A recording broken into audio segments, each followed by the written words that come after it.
All right, welcome to the Cwic Media Come Follow Me series for Doctrine and Covenants. We are covering sections 89, 90, 91, and 92 today. We're going to focus, of course, on section 89. There's only one theme I'm going to go through after that are primarily in 91 and 92 that carry over from section 89. Now, I'm not going to go into the details, the health code of things here. This is going to be a different type of a take on the Doctrine and Covenants. This is going to be more personal. I have a lot of health issues that I've battled through my life. I've had a lot of time to ponder and think about a lot of what Doctrine and Covenants 89 is about. Food and I have a bad relationship in many degrees. And so understanding what I'm consuming into my body is become a very important thing for me. I'm very sensitive to it. I have to think about it, right? So I'm going to give you my take on this. So the other thing we're going to get here is we're going to get some help on section 89 from our friend Isaiah. He is going to give us what I believe is the context to really understand what is going on with this, with the word of wisdom. Now, the word of wisdom has been given to us, taught, regurgitated, rehearsed many times, and primarily the message is this, right? It's no alcohol, it's no tobacco, it's no coffee and no tea. Those are the primary four things that we look at what we need to abstain from. Now, since then, we've had some additional clarification on those things. We can talk about that. But, with illicit drugs and things like that, marijuana, etc. But that's mostly what it is. It's kind of like, well, don't do these things. These are bad. And then we get some promises and some things that come along here that I think are very oftentimes misinterpreted. This is going to be for a temporal salvation in terms of our bodies, but that doesn't mean it's not a spiritual promise that he's going to give us. I think that we go through this and we think that this is just about our bodies. I don't think it is. I think there's much, much more to it, and I think Isaiah shows us the way on this. So we're going to go to Isaiah to get a little bit more information on it. So let's open up here. Let's go to verse 1. A word of wisdom. I'm just going to carry that over there. Word, you've heard me talk about DBR in Hebrew. I'm going to get to that toward the end because we're going to get a plethora of these DBR words through these sections. A word of wisdom for the benefit of the council of high priests assembled in Kirtland and the church, and also the saints in Zion. Now, coming in here in verse 2, to be sent greeting, not by commandment, that's DBR also, or constraint, but by revelation and the word, DBR, of wisdom, showing forth the order, DBR, and will of God, all right? So whenever you see this, oftentimes, not always, but you're oftentimes going to get this fire hose of DBR Hebrew words that you'll find sometimes. When you see that, you need to start recognizing that something might be going on here. That's what I've found as I've gone through the scriptures. We'll get to that toward the end of the episode. This is the will of God in the temporal salvation of all saints in the last days. Verse 3, given for a principle with promise. Remember promise. We've talked a lot about that. Promise is what we're getting from the Lord. Right? We talk about the promised land. We're working toward the promised land. It's the reward. It's what comes down from heaven. It's the gift. The gifts of the Spirit. It's exaltation. It's mercy and love and grace. It's what God gives us. It's the oath of the oath and covenant of the priesthood as well. Something similar, right? It's what comes from him. The promise comes in at the end of the section. Adapted to the capacity of the weak and the weakest of all saints who are or can be called saints. I think that's interesting. I haven't heard this before from anybody else, but look, what do you mean all the saints who are or can be called saints? I think that I think that what it's saying is for those that are going through a period of weakness, and I say a period because everybody can change, you're going to have a much harder time being a saint if you're not following the word of wisdom. I think that's our first clue here. And he supports that, the Lord supports that here in verse 4. Behold, verily thus saith the Lord unto you, in consequence of evils and designs which do and will exist in the hearts of conspiring men in the last days, I have warned you and forewarned you by giving unto you this word of wisdom by revelation. Okay, so this is one of the primary purposes. To me, there's two primary purposes here for the word of wisdom. This is one of them. And by the way, it's not health.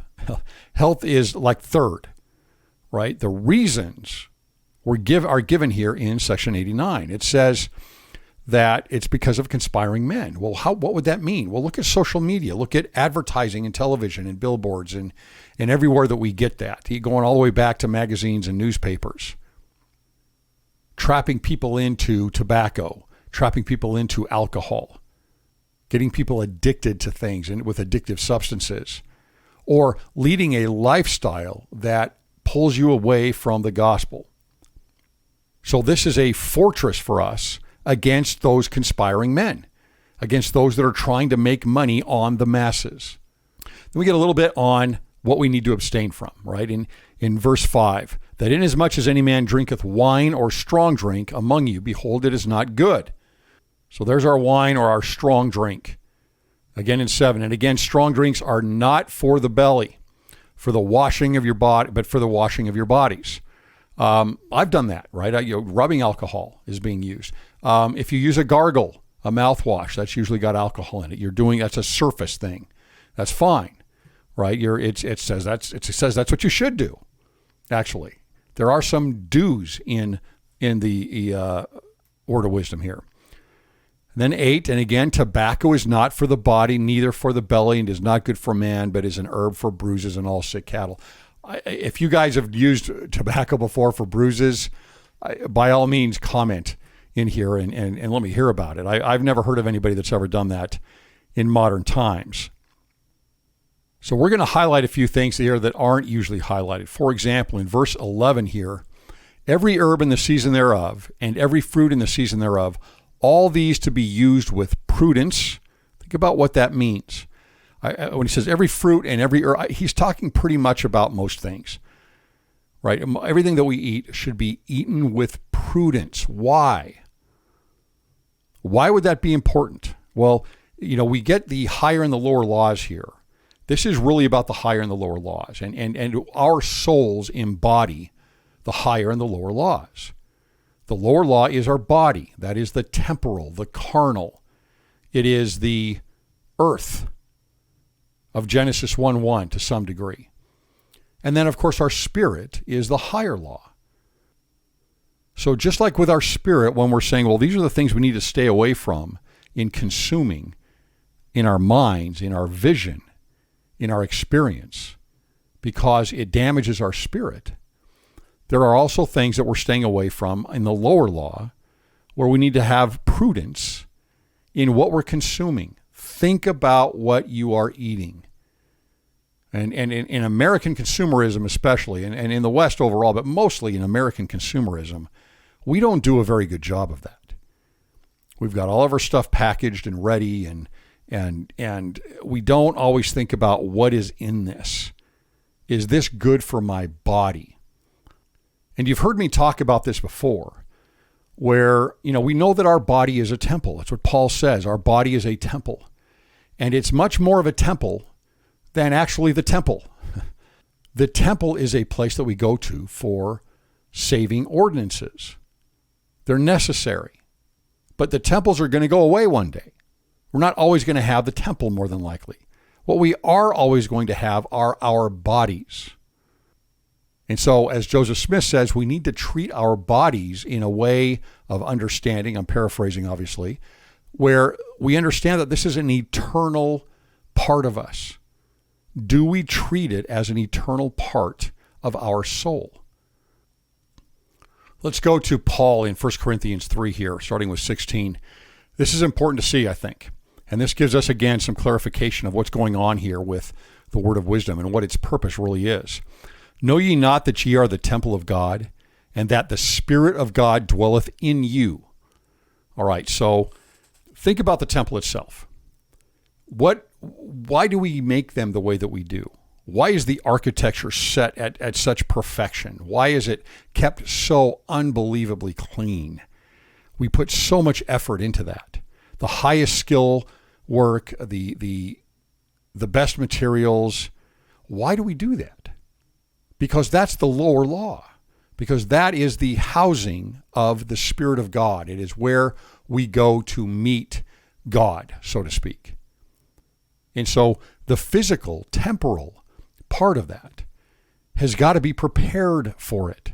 It's got to be prepared, like the lower law, like prepare ye the way, like the royal procession, so that we can allow God to come through, so we can meet God in the temple.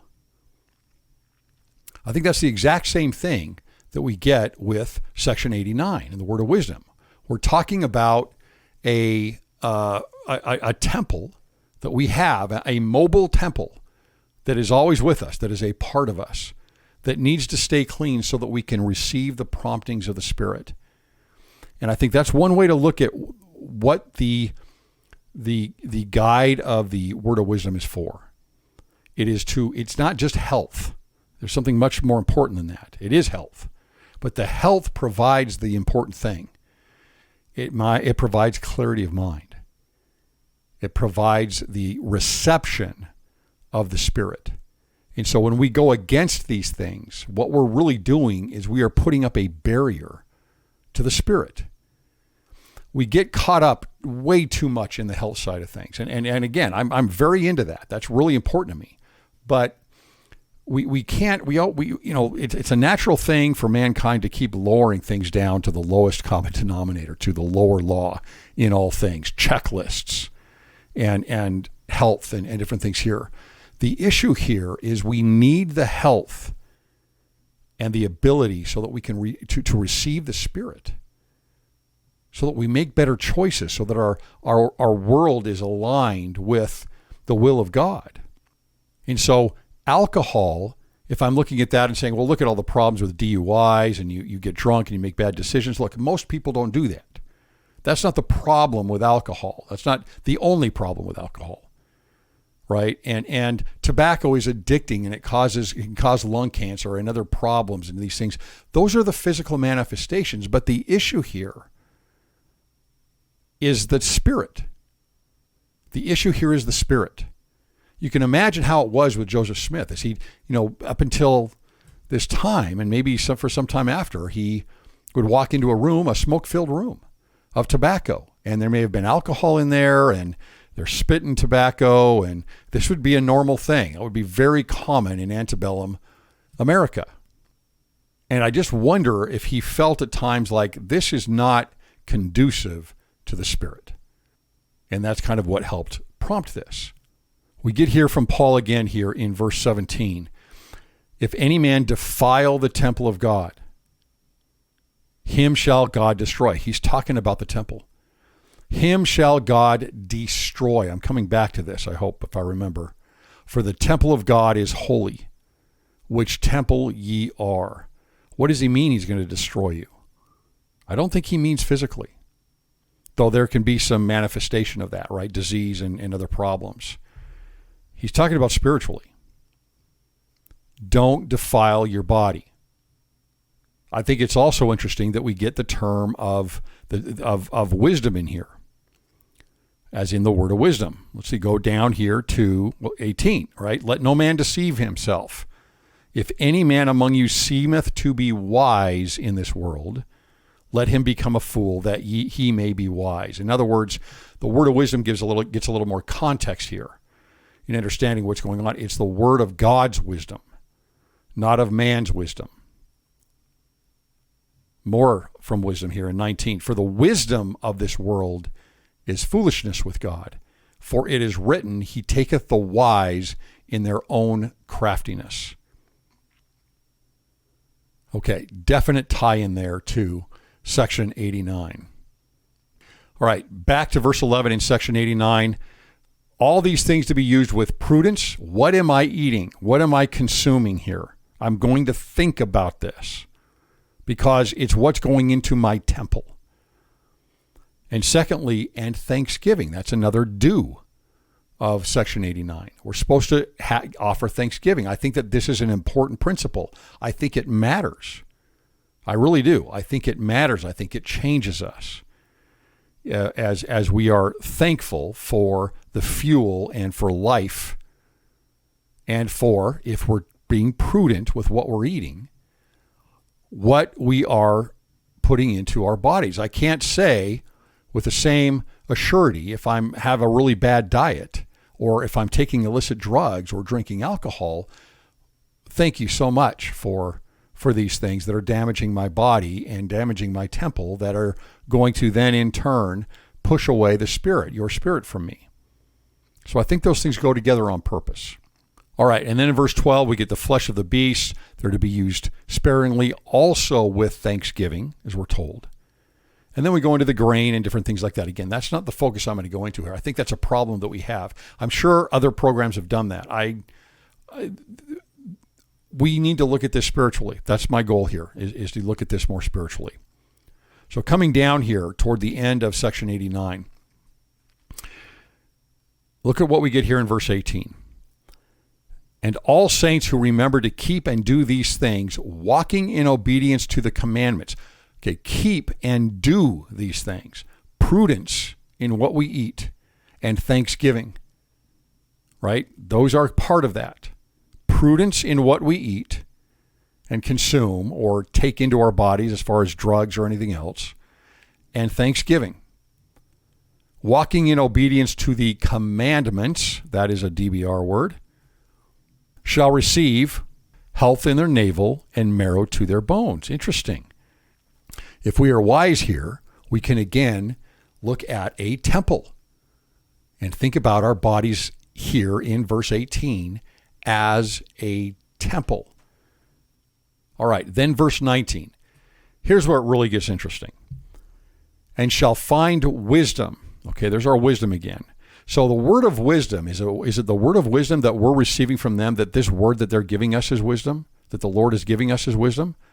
Or is it a word of wisdom that tells us how to get wisdom? I think it's both. That's what it says here.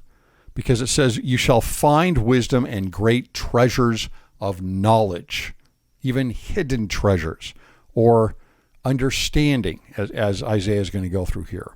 And then we need to pay attention to 20 closely as well. And shall run and not be weary, and shall walk and not faint. Here's what blows everything up in the narrative, I think. I think that everything gets blown up here in the narrative, and we say, oh yeah, well, if I'm not drinking alcohol, and of course if I'm not smoking tobacco, and I'm not taking drugs, then I'm going to be able to run far. Okay, well, how many people do not take care of their body in other ways that are not listed in here? How many of them can run far and not be weary, or walk and not faint, right, long term? That's not what this is talking about. This is not about your physical endurance at all. There is a physical manifestation of this, but that's not the focus of it. This is about becoming like our Heavenly Father. This is about being like Him and getting His characteristics. It is spiritual. It is not temporal, not primarily temporal. And I'm going to show you what I mean by that in a minute. 21, the last verse here. And I, the Lord God, give unto them a promise. Here's our promise. That the destroying angel shall pass by them as the children of Israel and not slay them. That is really odd, right? That is really, really odd to me, because why are we bringing in here the Passover? What does the Passover have to do in Egypt have to do with the word of wisdom? Well, what is the Passover? The Passover is taking the Paschal lamb, sacrificing the lamb and using the blood, right? And they put it on both side posts and then on the above post of their door of all the Israelites' homes to protect the firstborn of the house. The Egyptians didn't do that. They lost their firstborn. What is the blood of the lamb? Well, it's Christ. So to me, and I'll confirm this a little bit more from Isaiah, the promise here is salvation. The promise here is that if we do these things and, of course, keep all the commandments and everything else we were told here, this moves us toward salvation through the sacrifice of Jesus Christ. It's a spiritual blessing. Now, he says that the destroying angel shall pass by. Now, let's go back to Paul and remember this from 1 Corinthians 3, verse 17. If any man defile the temple of God, him shall God destroy. Wait a minute. I was just told here that in section 89, that if we do these things, all these things, then the destroying angel shall pass by. Right? There's our connection here again to the word of wisdom and Paul's words and our body being a temple.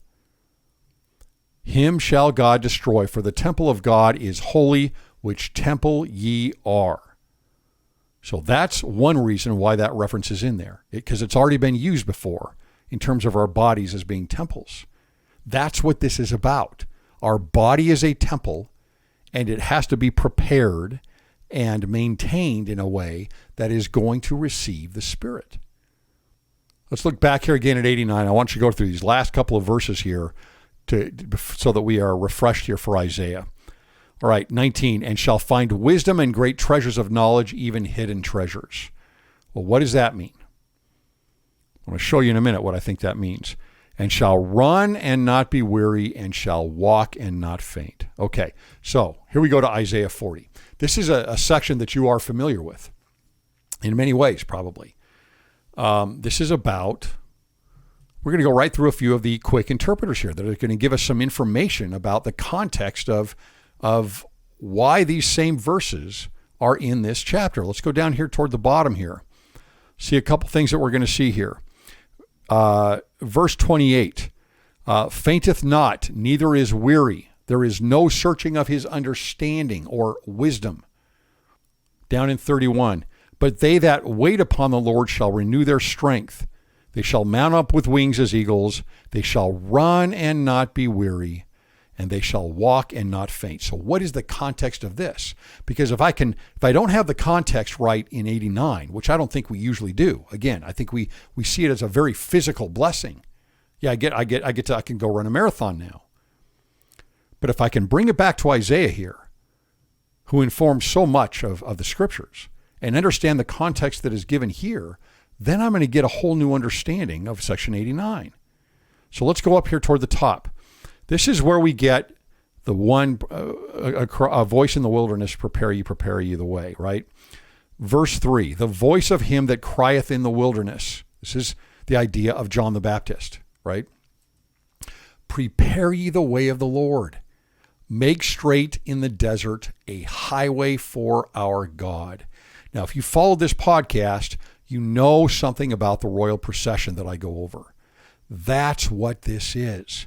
So if I understand that this is the royal procession, I've got a theme here already that's going to go right in line with section 89.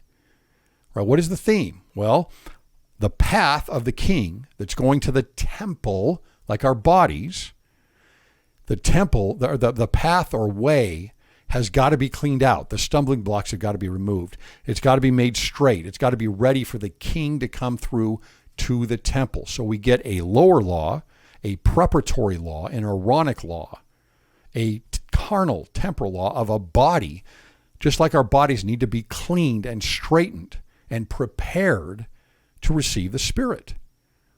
Just like we need to receive the King. It's the exact same idea. We come down a little bit further. We get temple imagery all of a sudden here. This is interesting.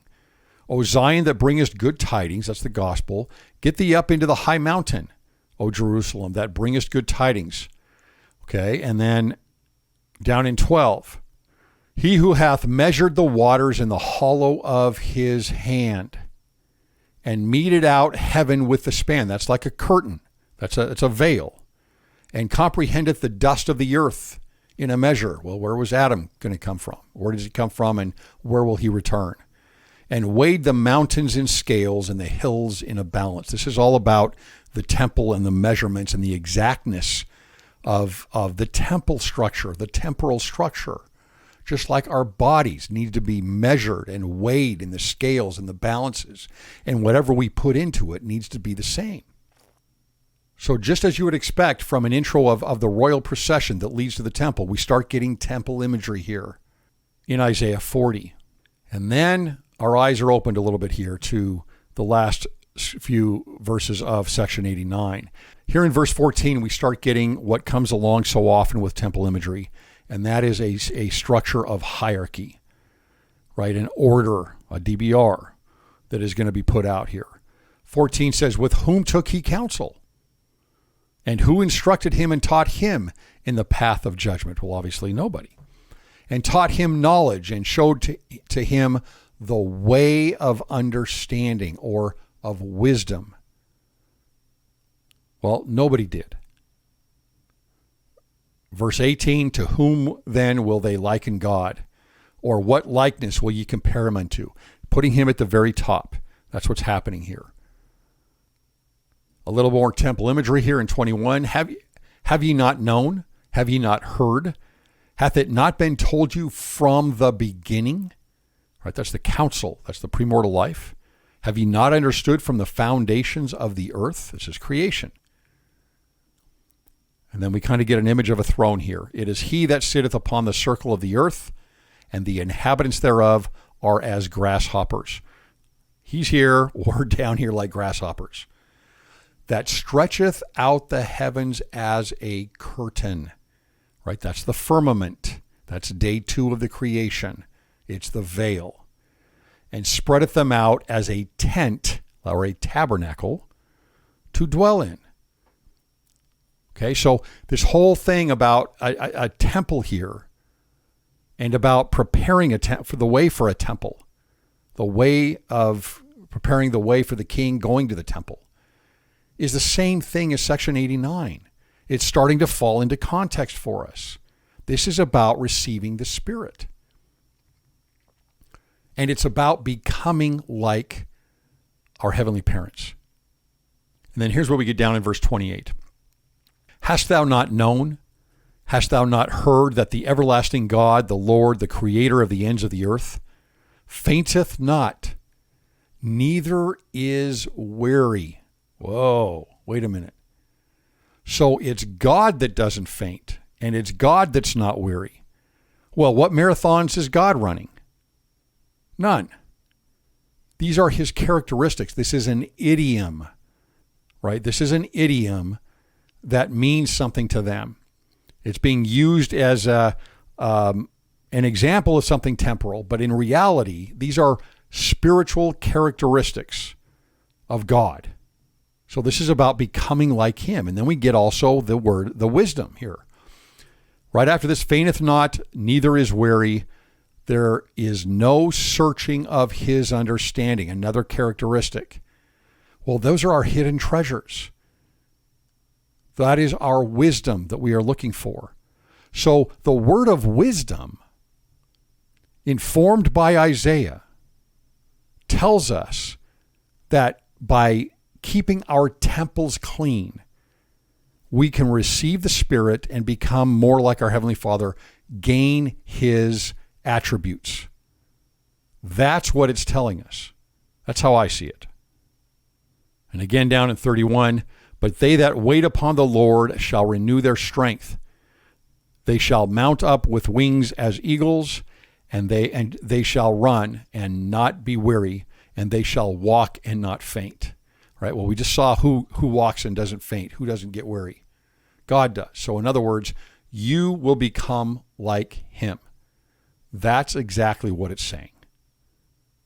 A little bit of a different message that we usually get from section 89. That's why it's important. If we are all stuck on the science behind alcohol and tobacco and marijuana, look, it's all important.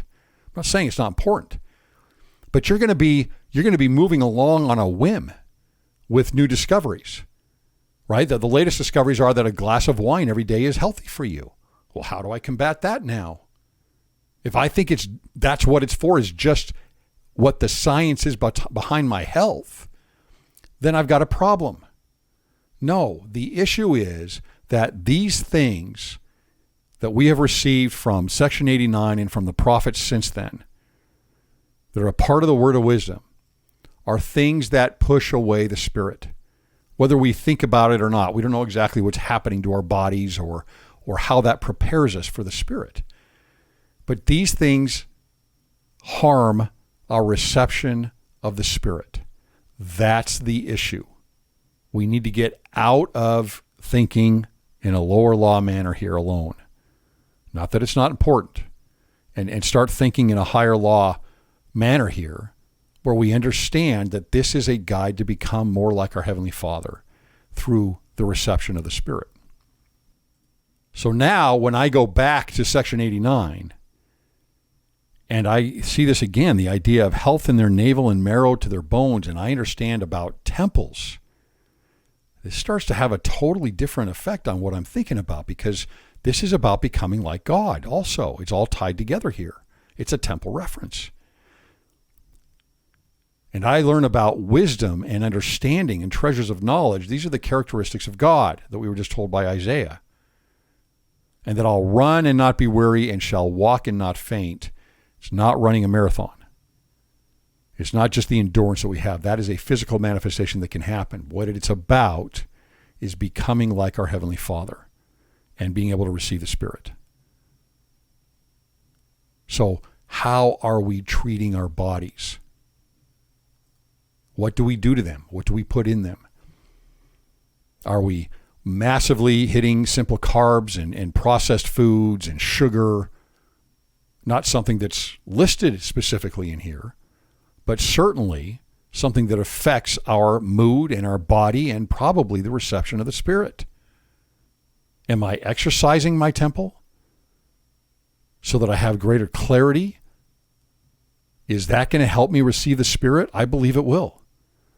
Okay, for the balance of this episode, what I want to do is cover DBR, word, order, commandment, speak, priesthood. These are all rooted in the DBR or DVR Hebrew root, and they're all very similar. So I just want to point this out to you, just kind of as something to help you trigger your mind when you are seeing things. If I go back into section 89, and I look up here at the top, I get word, that is DBR. And then again here at the top, commandment, DBR, word, DBR, order, DBR. Now a lot of people are going to say, well, what's the big deal, Greg? It's not. No, this is, I've tracked this. I promise you, I've tracked these things. This is going to give me information that, okay, something's going on here. This is a theme that is brought in. Alma does it especially, but so does Mosiah. Okay. So, and I get word of wisdom down here again in verse 4. Okay. So this is something that I'm like, okay, I wonder what's around this. What's being built up here around DBR? Well, let's keep going. We can go into 90 here. And what do I got? Okay, well, I've got commanded in verse 7, in verse 9, word, and word here again, verse 12, commandment, verse 15, and set in order the churches. In 16, and set in order all affairs. In verse 18, set in order your houses. This is how this works. It just kind of comes in like a fire hose. And 27, commanded. 32 commanded, okay? So I'm not going to go into the content other than that. I just want to show you this as something to look out for. Now, there's nothing here in 91, but in 92, look what we get here. This is about the united order. So isn't it interesting? We get all these DBR words in section 89 here in 1833, and then we continue to get them, so many of them, in these other few sections here, these short sections. Verse 1 in section 92, the united order. Commandment, order. Verse 2, order, commandment, right? So this is something to look at. I'm not going to go into this a lot. I'm going to put a link on the YouTube channel at least so that you can get a look at what this kind of means. I've already done an episode on this. But it's very interesting when you take a look at it. You can go into Mosiah's or King Benjamin's speech. He uses it very much. And Alma, wow. This seems to be the theme of him. You know, he writes Alma 1 through, I think it's chapter 44. And then Helaman takes it on after that. But it's just filled. Think about Alma 32. DBR in Alma 32, the word, right, as the seed. So just an additional study tool. And if you watch that episode or look for that episode on the podcast, then you can get a little bit more context of what I'm talking about. Our bodies are a temple. And just like we keep the grounds clean there, we keep everything very clean and everything measured and balanced as much as possible, we should be doing the same thing to our bodies. And in fact, I would argue it's much more important to do everything with our bodies. We are the temples. We are the temple of God. And interestingly enough, right, when you go and do ordinances for the dead, what do you have to have? Why are you doing ordinances for the dead? Because they don't have a body. They don't have their own temple. These things are very closely tied together. I'll talk to you next time.